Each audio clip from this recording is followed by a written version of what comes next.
아는 만큼 보입니다. 프랑스 테마에 이것만은 알고 가자. 파리 남쪽의 사람들이 묻힐 수 있도록 도성된 이 공동묘지, 몽파르나스 공동묘지에 유명인들이 많이 묻혀 있죠.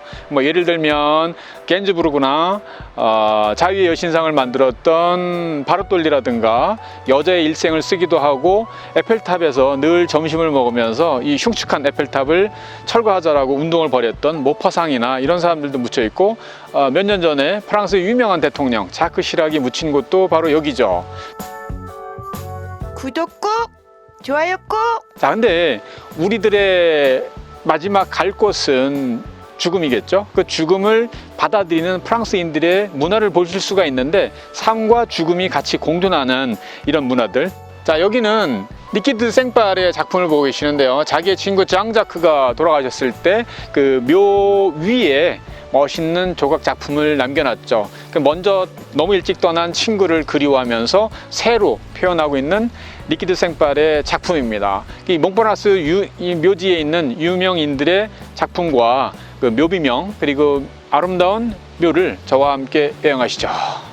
19헥타르의 부지에 단풍나무, 상수리나무를 포함해 약 1200그루의 나무가 울창해서 주민들이 가장 선호하는 산책 코스인데요.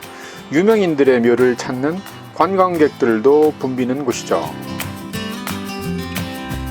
몽파르나스 공동묘지도 너무 크니까 출입구 관리사무소 유리창에 QR코드로 지도를 다운받으실 수가 있어요. 보고 싶은 유명인들의 묘를 체크한 다음에 움직이시면 1시간 반 정도 시간이 소요가 되죠.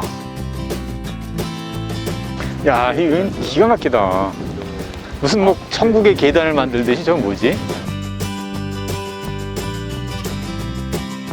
야, 이 사람이 대단한 사람이네. 난 독특해서 한참 봤는데 지구를 둘러싸고 있는 은하계 행성 시스템을 그 이론을 발전시킨 사람이고, 프랑스의 유명한 수학자이면서 천문학자였던 르베리에는 천왕성 궤도에서 나타나는 불규칙성을 오로지 수학적 계산으로 해왕성의 존재를 최초로 밝혀낸 천문학자이죠.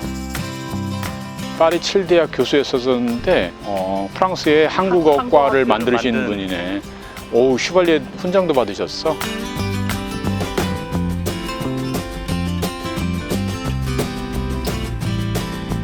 삶과 죽음이 같이 공존하면서 그 살아있을 당시에 그 사람의 행적들이나 업적들 이런 것들을 묘비로 표현을 하잖아. 그러니까 이것도 그냥 단순한 묘가 아니라 예술 작품인 거지.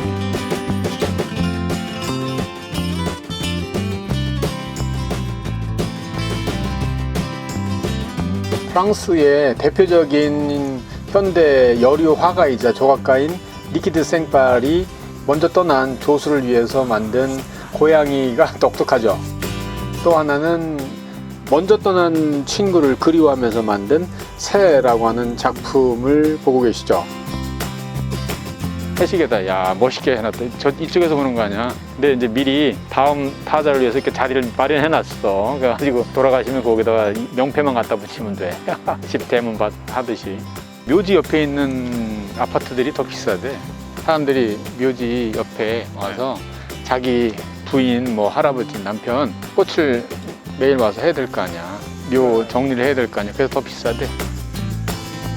야, 애가 돌아가신 분 화가인데 저분한테 가까이 가기 위해서 이렇게 발 뒤꿈치 들고 있는 모습이 아주 앙증맞네. 앙증맞아. 깜찍하네. 멋있다. 야, 이거 누구의 작품이야. 기가 막히다. 세자르네. 자기 조각가니까 자기가 하던 작품을 이렇게 묘 위에다가, 와우. 이분이 조각가라는 건 누구든지 다 알겠다. 이제 너무 멋있다. 야, 숨구멍 튀어났어요.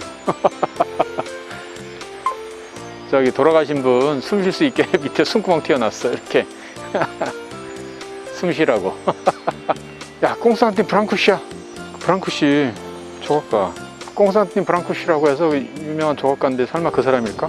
그런 거 같긴 해. 사람들이 찾아와서 이렇게 한 거 보면. 아니, 웬 몽파르나스 공동묘지에 푸시케와 에로스의 모습이 조각이 돼 있네. 시트로엔 자동차를 만든 사람의 묘인데, 자동차 바퀴라도 갖다 놓으면 얼마나 좋아. 찾기 쉽고.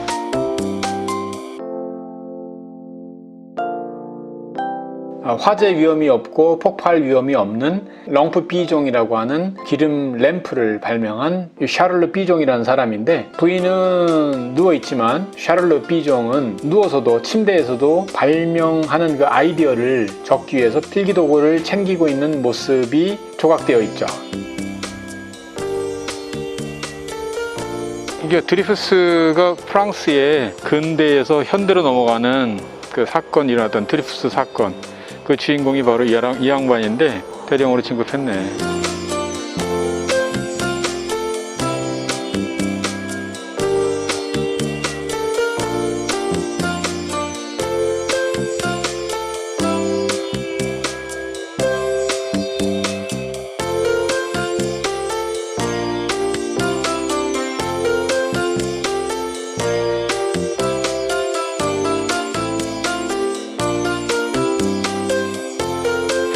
찾던 보들레를 여기서 만나는구나. 성당 지하 납골당에 안장되면 하늘나라로 직행한다고 믿었던 중세시대에 패스트를 비롯해 전염병이 유행하면서 성당 주변이나 교회의 교구별로 공동묘지를 마련하죠. 근데 이제 르네상스 이후 파리시의 인구가 급증하면서 행정구역을 확장하고 도시 정비를 할 때 흩어져 있던 수십 개의 묘지들을 정리하면서 통폐합을 하게 됩니다. 이때 행정구역이 지금의 모습으로 확장되기 이전 성벽이 파리를 둘러싸고 있었을 때 성벽 외곽에 위치한 몽파르나스 지역에 1824년 몽파르나스 묘지가 조성되면서 남쪽 묘지로도 불리었는데, 세 개의 농가가 있었던 곳으로 현존하는 풍차방앗간이 이 장소의 기억을 말해줍니다. 최초의 파리였던 오기스트 필립의 성벽 안에서 파리가 시작이 되다가, 요거는 18세기 때 성벽이 만들어지고 지금 여기서는 19세기 1840년대에 만들어진 성벽을 보게 되는데, 파리가 시간적으로 조금씩 성장하면서 발전이 됐는데요. 일단 공동묘지는 죽은 자와 산 자의 공간을 분리했기 때문에 죽은 자들의 공간인 공동묘지는 시 바깥에, 도시의 바깥에 위치하고 있는 것이 정상인데, 시간이 지나면서 도시가 커져 버렸기 때문에 도시 안으로 공동묘지가 들어와 있는 형태를 보이게 되죠.